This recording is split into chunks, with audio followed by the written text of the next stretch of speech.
Back to Steiny and Guru on 95.7 The Game. Oh, yeah, I said it. Steph Curry. Been the best thing to happen to my career.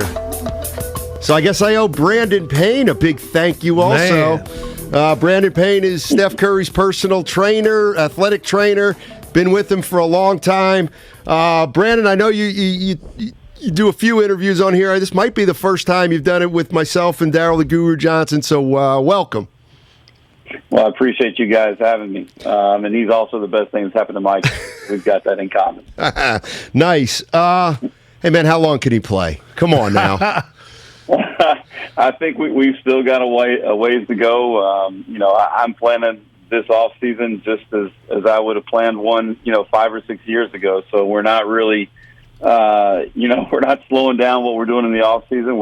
We still got the same goals that we like to look towards, and while he's out enjoying kind of the finals and the championship parade and everything, I'm busy working on number 5 right now.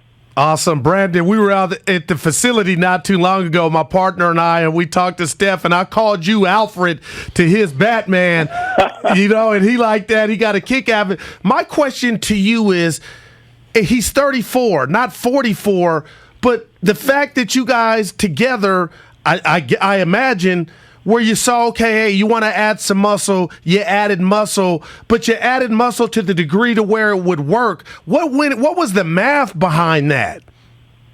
Well, a few years ago, we had the opportunity to kind of get into a much more collaborative approach between the off-season and end-season. So the Warriors staff, they finally had gotten to a point where they had a really stable performance staff. So we were able to collaborate and work really closely with the Warriors strength staff to create more of a 12-month approach as opposed to kind of an in-season, off-season approach. And through that, we've been able to, get a lot more detailed and been a lot more focused on certain things. And he's added some strength. He's added a little bit of size, but some of it has to also do with the fact that he's just kind of coming into that grown man body now. And he's just doing it a little bit later than a few guys have. Most guys typically get into this grown man body around 27, 28, 29. He just got to it, around 33, 34. And that bodes well for his future. I mean, that tells you that he's still got a lot left in the tank. And so, going with more of a 12-month approach when it comes to strength and really being planned out and organized when it comes to what I do with him in terms of skill and skill acquisition and skill refinement, we've been able to put together a really solid program for him that sets him up for success, we feel like, for a long time. Brandon Payne joining us on 95.7 The Game. He's Steph Curry's athletic and personal trainer. Let me ask you this.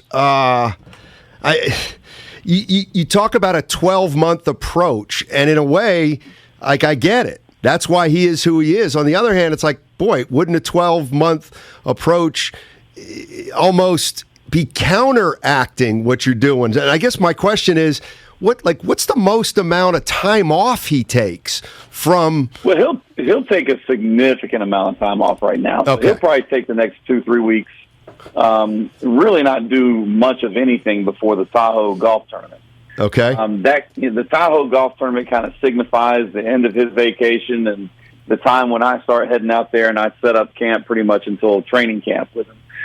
So he'll take the next few weeks, and then we have a kind of a steady ramping up period where we'll start the first week. We'll probably go 4 days, and we'll do 4 days for the first 2 weeks, and then we'll probably add a 5th day in around week 3, week 4, and we might get to a 6th day around week 5, and then he'll take another 2-week vacation where he'll go and he'll take a family vacation, and then when he comes back, instead of starting at a 4-day work week, we'll start a 5-day work week. We'll stay there for about 10 to 14 days, and then we'll ramp back up to a 6-day work week. Now, even within those work weeks, the number of days, not every day is at the same level of intensity, certainly not at the same loading level. So, depending on what we're doing from a strength standpoint, it really dictates what we do from a skill standpoint. So if he has a really heavy day on a Monday in terms of strength, maybe on a Tuesday we go much lighter in terms of what he does on the court. He's on the court pretty much each day that he does strength, but we have to make sure that we're not, putting him in really fatigued situations in the off season, because if you do that,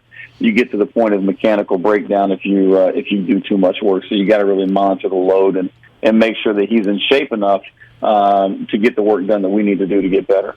Yeah, Brandon. I mean, I got to tell you, I find this fascinating, and I'm sure I'm not the only person in the Bay Area. I mean, Steph is, everybody wants to know as much as humanly possible about Steph. So it looks like, okay, he's going to take 2 or 3 weeks off now, and then later in the summer he's going to take maybe 2 or 3 weeks off to go with his, like, when you say take 2 or 3 weeks off, okay, can I assume he will not shoot a basketball? You can assume that, yes. That does not make me happy to say that, but yes, you would be correct in making that assumption. It's not my favorite time of year when he's not shooting, but I know it's a necessary part of the process. When you've played as many games and you've gone to the finals 6 times now, you need a little bit of downtime. Just, mentally you need some time away. You need time to be a dad. You need time to be a businessman. You need time to kind of get away from it for a little bit, but yeah, he won't shoot a ball for a couple weeks, and then we'll get back at it, and then he'll take another break, and then when he comes back from that second vacation, it's really full steam ahead until he gets to training camp. Man, we're both fascinated at this. Brandon, I got a question. I know you work with Curry. It's Brandon and Steph. And I just wonder when your job ends, if it does ever. Like, do you find players coming to find you because they know what you mean to Steph and his endurance? And when Clay came back and you watch Draymond and you're watching the Warriors, do you try to interject and say, hey, maybe this might work? Where are you at on all of that? Well, Steph takes up a lot of time. I'll be honest with you. Watching game film and making sure that we're doing things in the offseason to counteract what teams are doing to give him problems during the season. That takes a lot of my time. And I've got a 14-year-old son and an 11-year-old son that are in the midst of developing from a basketball standpoint too. So that takes up a lot of my time also. Players do call, and I have a couple of players that I'll work with for when Steph's on vacation this summer. There's another point guard in the league that wants me to do a little bit of work with him, so I'll do that. And but Steph is, for me at my age, about all I can handle most of the time. Now, when teammates like Jordan Poole comes around sometimes, and Damian Lee obviously comes around sometimes, and Steph Curry will come in sometimes. Michael Porter Jr. from the Nuggets comes in and works out with Steph. So we have other guys, and there's other guys that I will consult with, but I won't necessarily work hands-on with just because, I'm getting a little bit older now, and so I'd like to be a father, and I'd like to finish out with Stephen here over these next 5 or 6 seasons and see this all the way through. Brandon Payne joining us on 95.7 The Game. He's Steph Curry's personal trainer. I got to believe what you do is very, very sophisticated. And will there be a point where you're either putting him through drills or you're testing him and you're measuring where you're going to be able to say, he used to do that better. He used to do that a little more quick. So, maybe we're seeing some diminish. Well, there's a point in every day where I say that about myself, but I don't think that I'm going to get to that point with Stephen anytime soon. There are things that he does differently and things that he does more efficiently. But the reality is, for him physically, is he's still gaining power. He's still gaining strength and speed. I know that sounds funny, but he really is. People kind of look at me crazy when I say that.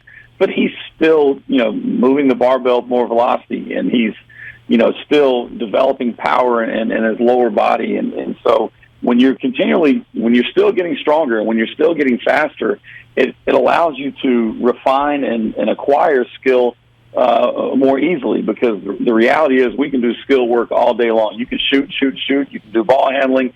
You can go out and play one-on-one. You can do all these things.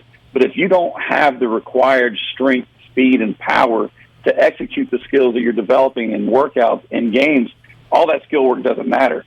So, when he continues to get stronger the way he is, it makes the skill work better, and he's still acquiring new skills. We're still acquiring new ways to create space, because at this point, with the comfort and confidence level that he has, he can be very creative. And I've always told him that, comfort and confidence equals creativity, and that's where he is now. So we can be very creative in how we're creating space. We can be very creative in how we're screening and getting out of the screens. So as long as he's continuing to improve physically, I don't see that diminishing returns point coming anytime soon, because we're just not close. And I know that Wow. sounds odd, but we're not. No, we can look at it and tell, Brandon. I believe you. I want to kind of have some fun with you. You know, when you talk about Steph, the basketball player, it's almost like perfection, right? So this year, Brandon, a few times more so than any other times, we saw him miss a free throw, and you could hear the announcers have some fun with it, like, oh, we're just not used to that. Would you ever fire up off a text, or would you talk to Steph? Would that be fatigue in your eyes? Like, when you saw him miss a couple free throws, is that something that stays with you and you have some fun with, or are you always working like, okay, why is that happening a little more frequently than it ever has? Well, I don't think anybody hates missed shots more than me. I hate missed shots. It drives me crazy. So, no, I'm glad somebody had a little bit of fun with it. I certainly didn't. But if it was the regular season, I probably would have fired something off, or I probably would have hopped on the plane to get out to the Bay. But given the fact that it was in the postseason, I try as much as I can in the postseason to give him all the space he needs, and not, players and even guys like Stephen. When you put things in their head, sometimes it tends to stay there. So unless it's something that's really glaring or something that's really standing out that I know he needs to stop, I'll keep it to myself until the right time. Because again, I mean, it's just so funny. It's no different than hitters in baseball or golfers on the putting green. And if they get something in their head, sometimes it can kind of stick there and get in the way. So, I'll leave it alone. But I am going to address it this offseason. I was not really pleased with the free throw performance in the playoffs. So we'll get that taken care of and make sure that doesn't happen again. Yeah. Hey, Brandon, I got to do this on the air because my partner is a, kind of wannabe athlete. Guru, what's the most you've ever bench pressed in your prime? 255. What's the most Steph's ever benched? You know what? That's a good question. We've never done that. So we focus so much on the speed of the lift. Not necessarily the weight of the lift. Sure. So we're working at sub maximal and sub maximal weights, and we're more worried about speed. Where he's the most impressive, Steph is the most impressive with those dumbbells and bench press and dumbbells. I mean, he picks those 100-pound dumbbells up and throws them around like they're nothing. I think you probably heard Kevon Looney or Andre Iguodala talk about it, but he's not afraid to touch the heaviest dumbbells in the room and move them at a pretty good speed. So, that would equate to a pretty nice barbell bench press. He doesn't do a whole lot of barbell bench press, but 255 is a respectable number. That's a respectable number. Yeah, it was a long time ago, Brandon. It was a long time Put him ago. up to Hey, Brandon. Brandon, you're probably too young to remember. There was a time once when the conventional wisdom was that weightlifting messed up your shot in basketball. Yeah, there's no truth to that whatsoever, especially if you're paying close attention and doing mobility work and you're doing flexibility work through your pecs and your shoulders, then you're going to be just fine. Actually, the stronger you get, the better, the easier it is to become more mechanically sound, as long as you're paying close attention to your mechanics. Brandon, I got to get this one in. And the beautiful thing about sports is, you give credit to other people and other individuals when they deserve it. And I'm just trying to put myself in your shoes. You're like, to me, a scientist, and I know Curry's your guy. But when you look at an athlete like LeBron James, and he's 37 years old, do you sit back and marvel at that or appreciate that too? Whoever his Brandon Payne or Paynes may be, do you take that in like, this is incredible physically? Yeah, I mean, anytime you sit back and watch LeBron James, you just kind of, it's incredible, and the people that he works with, and they're doing a great job with it. I'm not exactly sure who he does it up with, but whoever it is, they're doing a great job. And yeah, I mean, you do recognize it. It's funny you mentioned that. Actually, I got a call out of the blue yesterday from a number that I didn't know, from a Chicago number, and I just happened to answer, and it was Tim Grover, Wow, former trainer. They called me just to let me know, that he thought we were doing a really good job with Steph and everything. So that was a great call to get, and it was one that was very unexpected, and one that was greatly appreciated. So you do look around the league, and you see a lot of people in the offseason doing a great job. And actually, I think you see a lot of NBA teams becoming more open-minded about getting players, individual guys, in the room and giving them a voice in the room. Not a big voice, but just letting them be heard, because it taking a more collaborative approach between the personal coaches and the teams is going to equate to better overall player performance, and like I said, going at more of a 12-month approach. So, but all those guys, I mean, anytime you sit and watch an NBA game, these guys are incredible, and they're incredible. The amount of speed and power and the fluidity and the body control and the skill is. And at the size they're doing that, they're just incredible, and it takes a tremendous amount of work to get to that point. So all the trainers and players that are doing all the great work in the offseason equates to the entertainment that you see for 82 games plus 4 rounds in the playoffs.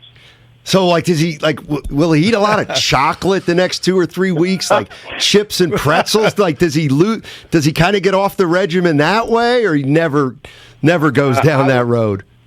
Considering he got a championship number 4, I think the most calories he's going to get in the next 2 weeks are going to come in liquid form. Wow! And I do think the alcohol will be flowing a little bit, and rightfully so. So I think that'll be where the majority of the calories come for a couple weeks. All right. Well, he certainly deserves it. Hey, Brandon, thanks. Thank you, it's man. a lot of fun, man, talking to you, and continued success with Steph Curry. I really appreciate it, guys. Thanks for having me. All right. That's Brandon Payne. Wow.